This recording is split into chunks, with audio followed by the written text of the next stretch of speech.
The Journey Through a Distant Land. The Expansion of Modern Science by Amalgamating Royal Science by Zephyr Y. Bagerman, M.B.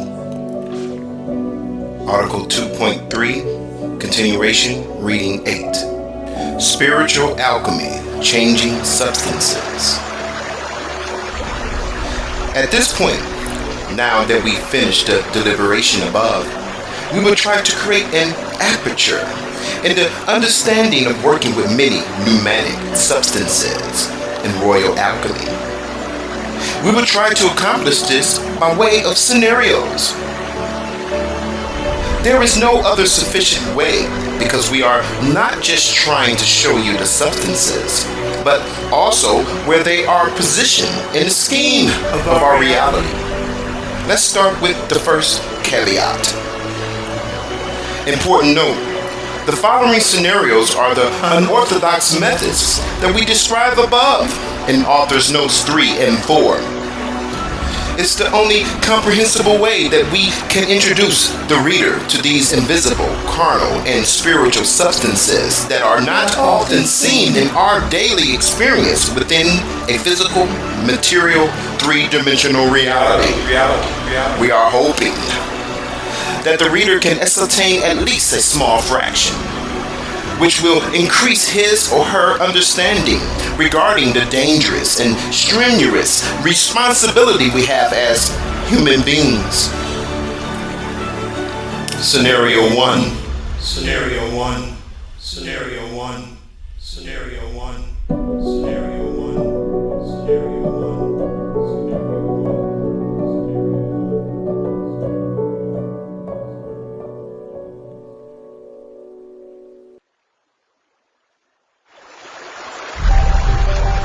Analytical chemistry uses qualitative and quantitative observation to identify and measure the physical and chemical properties of substances. Let's look at this. Imagine that you are the main character. You are standing without in front of a crowd about 3,000 people, quantitative, that has gathered together in a serious, getting close to being belligerent protest. This is done in the name of one subject, one main falling thought of which every member of 3,000 people agree with, qualitative. Let's just say that you feel real passionate about this subject, and even with this, you are very political, and your closest friends and family members are a part of this protest. Feeling that you should be part of the mob of people campaigning the issue at hand. You do it all the time. As a matter of fact, you are usually the one who starts these protests.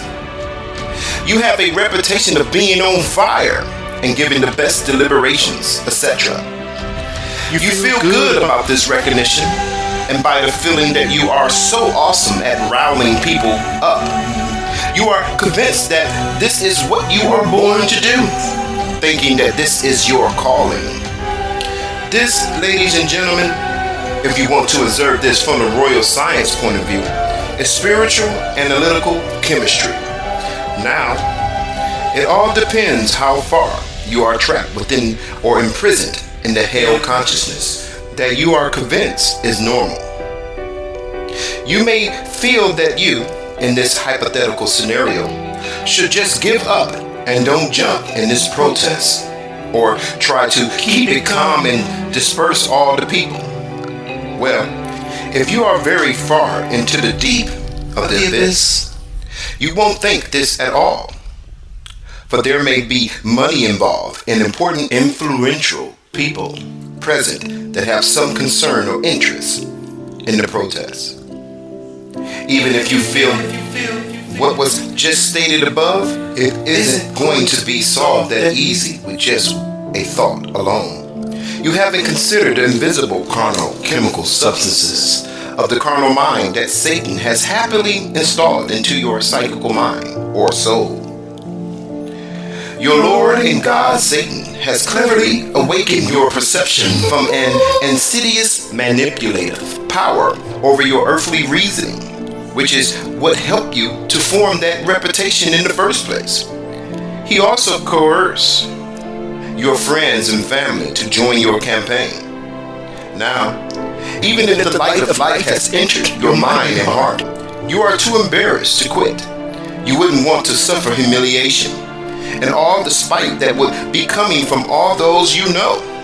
You didn't even know that these things were buried within yourself.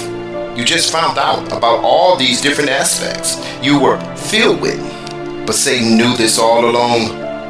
It was almost flawlessly put into place. Note, even though Satan was excommunicated from the higher heavens, does not mean he lost his deceiving power. He was created by Yahweh, the all-powerful. When once he was powerfully bright, he chose now to be powerfully intellectually destructive. He is the opposite of Yahweh. Satan is the anti-word, the anti-matter. The invisible carnal substances you find in this scenario are pride, anger, and fear. You may have asked, is Satan, the carnal mind, spiritual? Well, the answer is yes and no. Satan, the carnal mind, is spiritual in the sense of being intangible and incorporeal, but he is not spiritual in the sense of spiritual substantiality, speaking on his form and function. For his form has changed from light into the principles of matter itself. His function has also changed from bringing light to the world and to issuing destruction to all created creatures. Give it to me to explain. Just as air is invisible and intangible, it is still a physical property, existing only in this physical realm. Again, just as gravity is invisible and intangible, it is still a property of the physical world. You would not be able to hold gravity in your physical hands, but it's there. And its laws only exist in this realm. We will say again, just as an atom is invisible to our animal eyes, yet everything in the physical universe is made by atoms. As a matter of fact, it is by the atoms that we can even have any images and forms in this world. That car you killed a man over who attempts to steal from you is made of atoms. The guy you killed for looking and speaking to your beautiful wife is made of atoms. That job position you sabotaged another person for that will suffer him or her to the utmost is made of atoms. The awesome clothes you love so much are made of atoms. Your spectacular house you have from preaching what you blasphemous call the word of Yahweh is made of atoms. The money you make and your accounts you have are made of atoms. All these things and much more are made by an invisible physical substance that dwells in high places in universal mind. Then these invisible carnal substances emanate from the conscious realms outwardly and take on material form. Guess who is made of invisible material substance that contains the atom in the first place? Such as Satan. His form has become a mundane substance that can only function in the lower atmospheres of the lower heavens, undetectable by carnal thinking. Since the fall into the extreme telluric image, and by his fine and elusive nature, he is invisible to the natural fleshly eyes. Just as Yahweh in his all-in-all state is inscrutable and incomprehensible, and must take on shape and form to be comprehended in the spiritual minds and hearts of mankind's inner sensory apparatuses of the five senses or the five gates. In the same way, Lord Satan, being an invisible subatomic substance, also has an ability to materialize into those physical images and forms that you may have. You all should know what those things are. Beautiful cars, your spectacular house, your awesome clothes and jewelry, all your coveted possessions, including friends and beautiful wives and children. Before the elite of the Brotherhood of the Dark Masonic, Satan appears in a apparitional guise of many forms. We are back to the foregoing. we felt that the above notions were imperative. These invisible mundane crude substances, pride, anger, and fear, are very hot and unstable substances. These substances are killing you, but not as it appears in this elemental world where the earthly body dies one time. These viruses are eternally killing you forever and to infinite degrees of death. We will now speak on how to mix these substances and how to mix them with holy solvents. First, locate and put on your safety goggles. We will now attempt to explain to the reader how these safety goggles look in spiritual form. They are made of special lenses that help protect your spiritual eyes from being connected to negative emotions and negative thoughts. The safety goggles aid you to ignore negative emotions and also to help you non-identify with negative thoughts.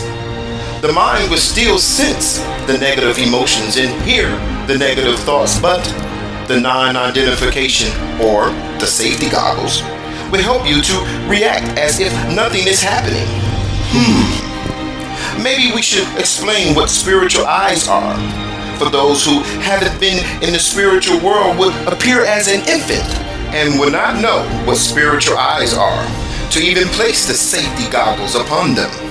Okay, I understand. Spiritual eyes are referred to as that inward perception, a penetrating into or a going through the mere image or form of a thing into its qualities, into the thought essence, or what Jacob Boehm calls the mother principle that originates the thing. Now that we have identified what type of chemistry to use in this scenario, which is analytical chemistry, and we have put on our spiritual safety glasses, we can now weigh the invisible carnal substances on a balance. We will attempt to explain what the balance look like in its spiritual form. The balance in royal science looks like a contemplating, which is a weighing of destructive repercussions that causes compunctions in consciousness, producing guilty, fearful, and daunting thoughts. After balancing these crude, invisible, carnal substances, it's time to take one of these invisible carnal substances one at a time and mix it with a solvent from the diamond reservoir, who is Yahshua, the Messiah. We will try to articulate to the reader what a beaker looks like in spiritual form. We are doing this in the goodwill to help the reader to ascertain as much as he or she can. The beaker is a place in your mind of observation. It looks like a state of mind, a container that can hold multiple levels of conceptual thoughts. At this point, we see it would be a good place to explain to the reader also what the Erlenmeyer flag's form appears to be in the spiritual world. The Erlenmeyer flask looks like an emotional feeling, which is also a container, a powerful desire and ambition. This is the mixing. To decide and accomplish a meaning. With these tools now explained, we will now take the invisible carnal substance pride and place it in the flask and mix well to decide wholeheartedly. Then place it in the beaker. Make sure you pour all the pride in. If not, the pride will not be completely dissolved with the solvent from the diamond reservoir, which is the substance, humility. When pride and humility are mixed, they actually form two other compounds called meekness and lowliness. Do not stop here. Keep mixing with your spiritual hands, your will. And those two new spiritual substances will form another spiritual compound called contrite heart. I have seen the power of this compound, and I tell you the truth. This is one of the most powerful compounds in the universe. Keep mixing this solution, for this is what we are aiming for. When you have this compound, it is very magnetic. It draws and attracts Yahweh very quickly.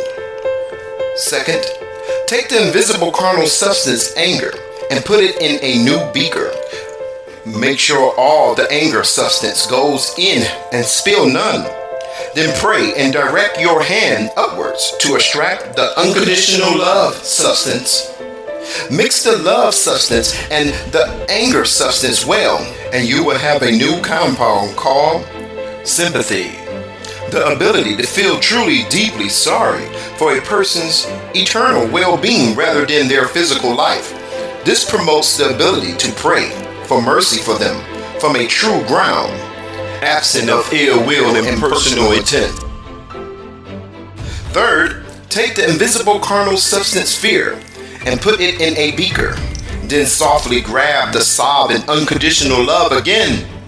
Make sure you don't use human love or love directed outward towards any earthbound images. Use the direct love inwardly. That's reaching towards Yahweh in a throwing or extension of your hand, which is your will. Now, with the invisible carnal substance fear and the spiritual solvent that is now in the beaker mixed very well, that means reason. From those two substances will come forth a new substance called spiritual courage, which is formed from the two, which makes fear and love the mother principle of courage.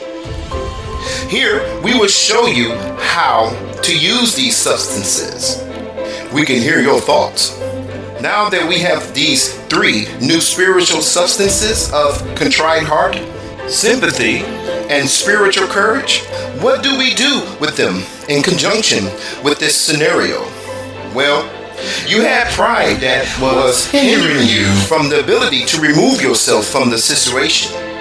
You didn't have the power to initiate that thought of light to remove yourself from that sinful situation because of embarrassment and humiliation from those around you. You knew the right thing within, but your ego started to sing to you in a horrific, stentorian manner, speaking to you about what everyone would think about you and see you for the rest of your earthly life. You had thoughts about how your career will be over. You heard voices telling you how you will have no money to pay for your house, cars, boats, and bills. This did not come from Yahweh. This came from the mercy of your Lord God, Satan. He gave you these extra expenses and beautiful, expensive things with all their glory so that you are presented to the world with these things by covenant in a form of reputation. From this, you are affected with the poisonous sense of embarrassment to be without this glory, without this honor, and the respectful oohs and ahs of the crowd. Now you are trapped in this offense against the heavens. This is called the hell consciousness. You are already living in hell way before terminal vitality. Now back to the foregoing. The contrite heart that has taken the place of pride now develops a non-caring in your soul concerning how others view you. The contrite heart is only worried about how Yahweh views it and nothing else. Now, as for the anger that has been replaced by sympathy, you can now use this to develop the understanding needed to ignore the foolish advances of people. You will now have the understanding that they know not what they do. As for the fear that is now turned into spiritual courage, you now possess the strength to leave all in an abrupt manner, immediately going towards salvation without hesitation. Thus, you have the negotiation of scenario 1. All of this only works if you listen to the voice within. Scenario 2. Scenario 2.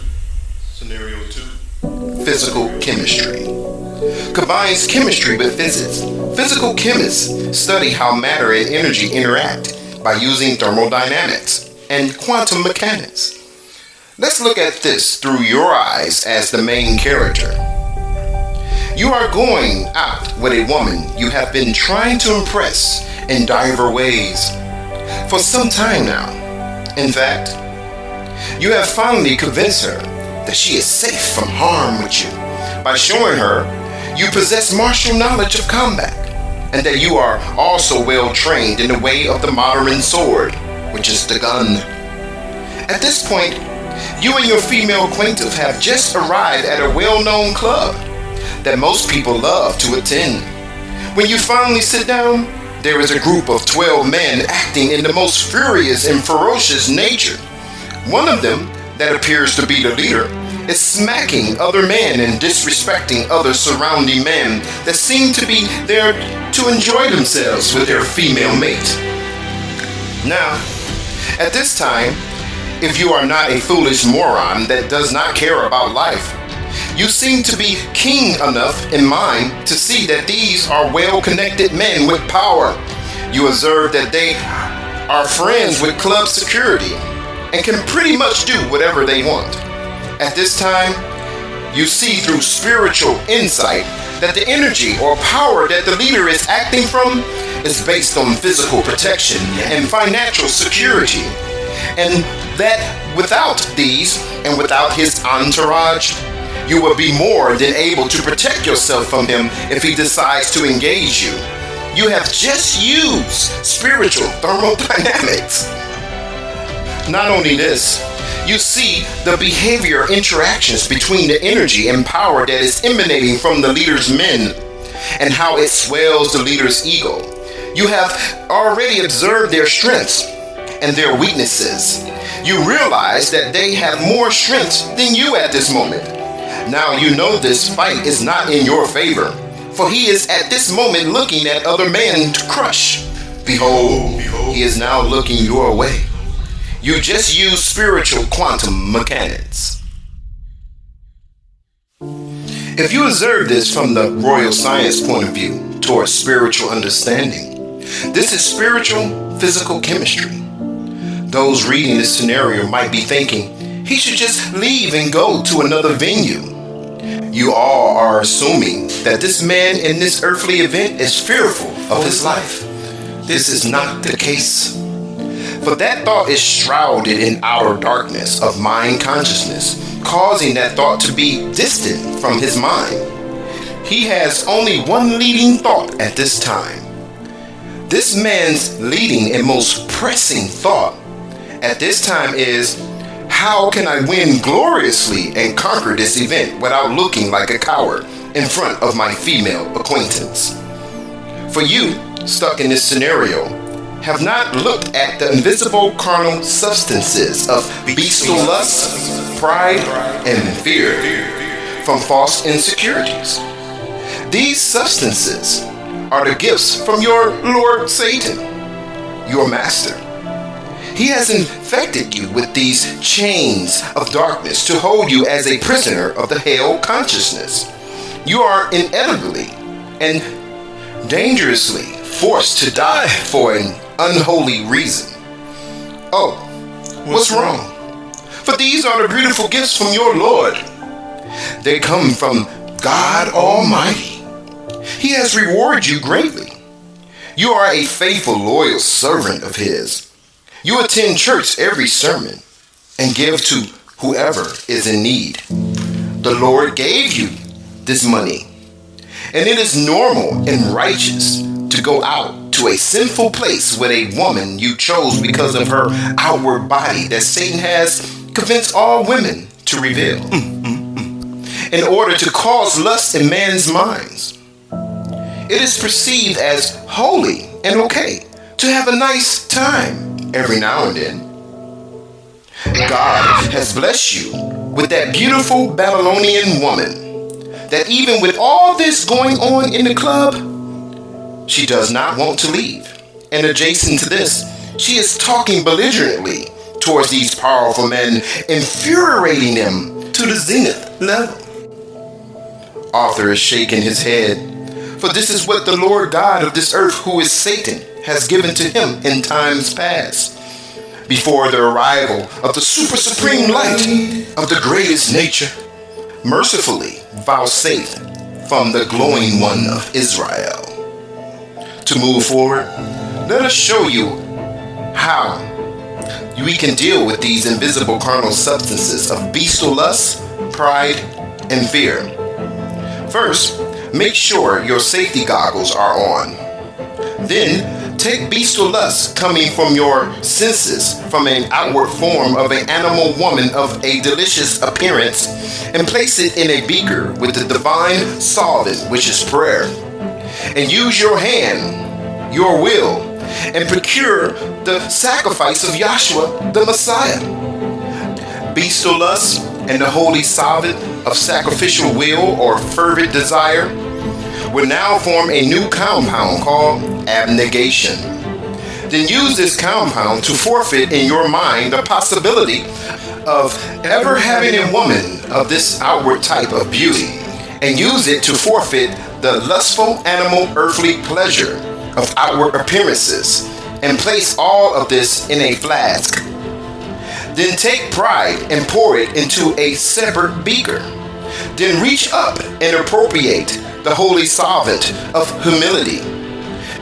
With these two substances, two other compounds will form just like before, which are called meekness and lowliness. But this time, and especially in this case or scenario, mix it with another holy solvent called confession, taking ownership for your mistaken actions, accepting Yahweh's decision. With confession added to the two compounds, meekness and lowliness, it produces a brilliant compound with a long spiritual royal scientific name called I will have faith and bend myself to the will of Yahweh, even if my life is taken from me. By this new compound, you will have a strength that cannot be uttered in human words. If Satan decides to engage you with these evil men, you will not be fighting by yourself. You will have the angels of Yahweh with you in battle. The outcome will be the will of Yahweh that he knows you have accepted in your heart already from him. If you are sincere from a real intent, he will not forsake you. Even if you live from this event or die to this event, it will all be the same. If this is done and you are permitted to continue your earthly life, you will never go to any sinful driven venues or associate with carnal minded people ever in your life. You will have a new founded relationship with your Creator. Now let's converse on the invisible carnal substance of fear. You are to put fear in a beaker as well. You will also put the holy solvent love into the beaker, which will produce the compound spiritual courage. Except this time you will add the new royal science compound with a long name called I will have faith and bend myself to the will of Yahweh, even if my life is taken from me. This will produce a new substance called conscious servitude, a conscious awareness of mind and purpose to serve Yahweh. Now, with all of the new spiritual forms that are created from your own participation and will, which you have taken and made upright, they only exist in the spiritual world, and no one can see them and understand them in the lower earthly regions of this world. To utilize these invisible truths, you are going to have to look strange to the world in the appearances of being weak, scared, or cowardly, because this lower earthly life has satanic laws and rules. Let me explain. Now that you have transformed bestial lust into abnegation, how could you use this effectively?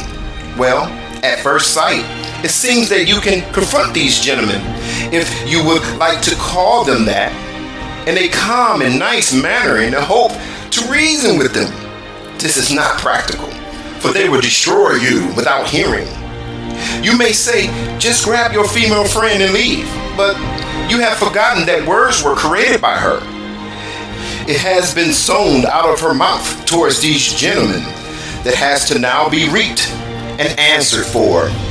On top of this, your beautiful female friend is not listening to your words to vacate the premises. You may be reasoning in yourself, why are we talking about this?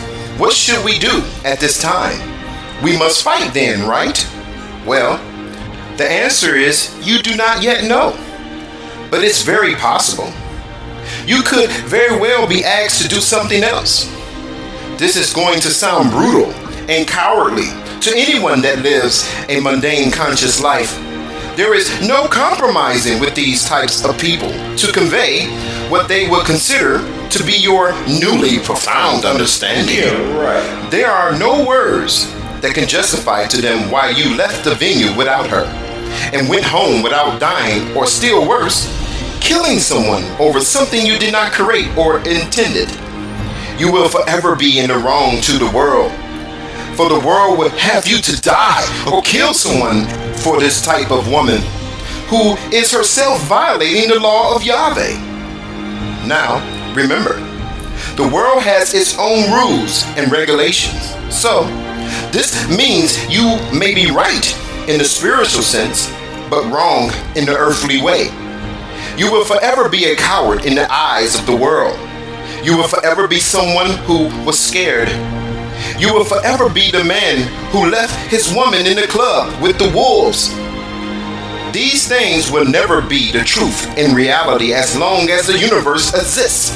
But the world, in its own wisdom, will forever believe such. We have told you all that the way to salvation is through the fire of humiliation. We have sung to you that the kingdom of the heavens comes with a great price. In the words of the mighty Jacob Boehm, in order to wear the crown in heaven, you must bear the cross on earth. With this being said, let's move forward. You have put yourself in a spiritual vulnerable situation, even though most of you only see the physical danger. For trying to partake in earthly reveries like the children of the dark, you risk the danger of not leaving unscathed. You have put your own self under more chaotic laws than what is normally accepted, whereby anything can happen, or as Gurdjieff would say, the law of accident. From transforming the invisible carnal substance of pride through its various transformations until it reached the level of holy acceptance, you have created enough force in yourself to hear the upper communications. You will know what to do at this point from the guidance above. With fear becoming servitude, you will have, referring to this scenario, a clear perception of all things towards not your will, but the will and mercy of your Creator. End of reading 8.